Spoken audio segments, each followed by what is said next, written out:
Je discutais avec un grand frère à moi et il a dit que sa copine ne veut pas l'épouser.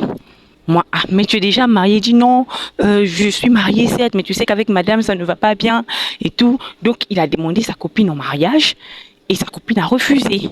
Il dit heureusement qu'il n'a pas divorcé de sa femme avant de faire la demande. Et il dit, mais moi, je comprends pas les filles d'aujourd'hui. Elles ne veulent plus se marier. Voilà, elles ne veulent plus être dans le foyer.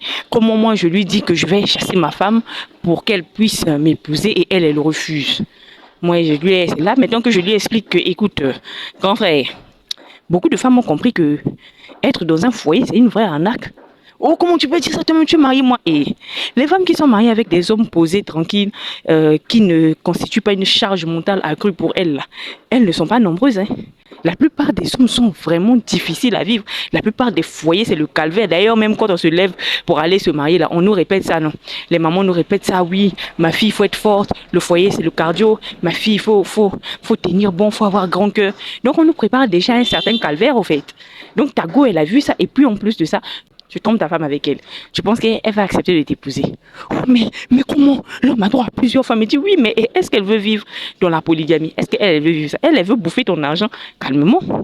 C'est là il a dit non, que voilà, il va se séparer d'elle. Bon, bref, on a fini de parler et tout. Moi, la conclusion que je tire, c'est quoi? Il faut savoir que le foyer représente une véritable charge mentale pour la femme. D'abord, tu dois t'occuper de monsieur, lui-même d'abord. Hein? Si ce n'est pas vraiment un homme équilibré, un homme autonome, lui-même déjà c'est une charge mentale, faut t'occuper de ses vêtements, il a oublié où sont ses chaussettes, son petit déjeuner du matin, son manger du midi, le soir et tout, vraiment faut t'occuper de lui et il faut satisfaire ses besoins et ses envies sexuelles. Ça, c'est le 1. Le 2, la maison en elle-même, charge mentale. C'est-à-dire, si tu n'as pas un mari qui t'accompagne, qui est là, qui est présent, comme, voilà, comme un partenaire, hein, qui participe également aux tâches ménagères, qui considère cette maison comme étant la sienne et qui s'implique, tu es foutu. La charge mentale de la maison, c'est sur ta tête. C'est sur ta tête, de la tête au petit, du début jusqu'à la fin. Troisièmement, les enfants. Encore ça, c'est terrible. Ils veulent tous avoir des enfants, mais beaucoup ne savent même pas s'en occuper.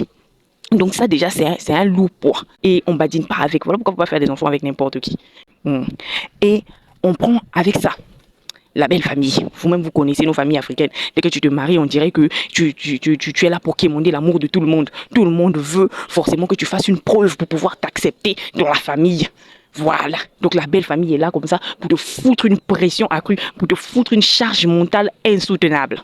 Et tu finis ça, puisque d'après eux, tous les hommes sont infidèles. D'abord, c'est faux, tous les hommes ne sont pas infidèles. Bref, la plupart tombent sur des hommes infidèles et tu dois supporter le fait que le gars est infidèle et potentiellement, tu dois supporter les insultes et les humiliations de ces cheesas.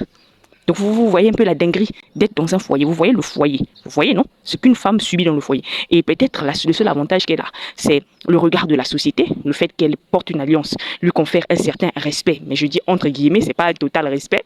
Ça, c'est 1. Et de 2, l'argent. Si encore, l'homme a l'argent. Et si encore, l'homme lui donne l'argent.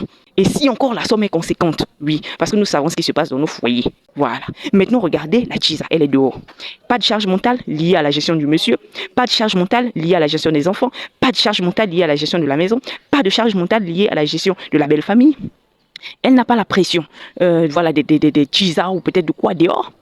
Tout ce qu'elle a, le gars lui donne l'argent, le gars lui donne du plaisir, le gars lui fout la paix. Tout simplement. Et elle a aussi la possibilité d'aller toujours explorer d'autres gars. Oui, parce qu'elles ne sont pas fidèles. Elles ne vont pas être fidèles à un homme marié, c'est cette bête ça. Voilà. Donc elles vont toujours explorer ailleurs. Elles vont explorer d'autres gars ailleurs. Alors que la femme qui est dans la maison, non seulement elle a la pression de tout ça, mais si on la voit avec un dragueur, c'est fini. C'est fini. Réunion de famille, c'est gâté. Donc, mesdames, faites très attention. Le mariage n'est pas mauvais, mais faites attention avec qui vous allez vous mettre, avec qui vous allez vous marier. Ce sera chaud. C'est très chaud. Voilà.